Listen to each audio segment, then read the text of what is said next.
Hi friends, welcome back to our channel. ഇന്ന് നമ്മൾ നോക്കുന്നത് സെക്കൻഡ് സ്റ്റാൻഡേർഡിലെ മലയാളം മിഡ് ടൈം ഇവാലുവേഷൻ്റെ ക്വസ്റ്റ്യൻ പേപ്പറാണ്. ഓക്കെ, ഫസ്റ്റ് നോക്കാം. വരച്ച് യോജിപ്പിക്കുക.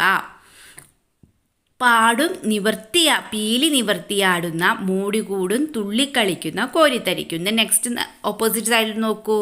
മലരണിക്കാട്, കടൽ, പുഴകൾ, വയൽ, തെങ്ങിൻ തോപ്പ്. നമ്മൾ പഠിച്ച പാഠഭാഗത്ത് നിന്നല്ലേ കൂട്ടുകാരെ ക്വസ്റ്റ്യൻ വന്നിട്ടുള്ളത്? പാടും പുഴകളല്ലേ. അപ്പോൾ എന്ത് ചെയ്യുക? കൂട്ടുകാർ ഓരോന്നും ഇതുപോലെ വരച്ച് യോജിപ്പിക്കുക. നെക്സ്റ്റ് ക്വസ്റ്റ്യൻ എന്താണ്? മുറികളുടെ ഉപയോഗം എഴുതാനാണല്ലേ. ഇതും നമ്മൾ പഠിച്ചതല്ലേ കൂട്ടുകാരെ? കലവറയുടെയും കിടപ്പറയുടെയും വരാന്തയുടെയും അടുക്കളയുടെയും ഊണുമുറിയുടെയൊക്കെ ഉപയോഗം എന്താണോ അതിവിടെ എഴുതുക.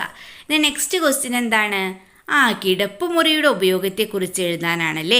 കിടപ്പുമുറിയുടെ ഉപയോഗം എന്താണെന്ന് കൂട്ടുകാർക്ക് അറിയാമല്ലോ. അപ്പോൾ അതിനെക്കുറിച്ച് കൂട്ടുകാർ എഴുതുക.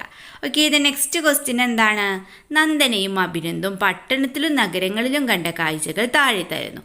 ഇവയെ ശരിയായ രീതിയിൽ എഴുതുക. വീതിയേറിയ റോഡ്, ചെറിയ വീടുകൾ, പച്ച വിരിച്ച വയലുകൾ, പടുകൂറ്റൻ കെട്ടിടം, ഇരുവശത്തും ധാരാളം വീടുകൾ, തിരക്കേറിയ റോഡ്. അപ്പോൾ ഇതിൽ ഓരോന്നും പട്ടണത്തിൽ കണ്ട കാഴ്ചകൾ, നഗരത്തിൽ കണ്ട കാഴ്ചകൾ എന്നിങ്ങനെ തരംതിരിച്ച് എഴുതാനാണ് നമ്മളോട് പറഞ്ഞിട്ടുള്ളത്. ഓക്കെ, ദെൻ അടുത്ത ചോദ്യം എന്താണ്? ഏതെങ്കിലും രണ്ട് പൊതു ഇടങ്ങളുടെ പേരെഴുതുക. പൊതു ഇടങ്ങളാണ്. അപ്പോൾ കൂട്ടുകാർ എന്ത് ചെയ്യുക? ഏതെങ്കിലും രണ്ട് പൊതു ഇടങ്ങളുടെ പേരെഴുതുക. ദെൻ ക്രമപ്പെടുത്തി എഴുതുക. നഗരത്തിരക്കിലൂടെ കാർ നീങ്ങി, മുത്തശ്ശിക്ക് സന്തോഷമായി, യാത്രയ്ക്ക് തയ്യാറായി, ഗ്രാമത്തിലെ കാഴ്ചകൾ കണ്ടു. അപ്പം കൂട്ടുകാരെന്ത് ചെയ്യണം? ആദ്യം നടന്ന സംഭവം അനുസരിച്ച് എന്ത് ചെയ്യത്?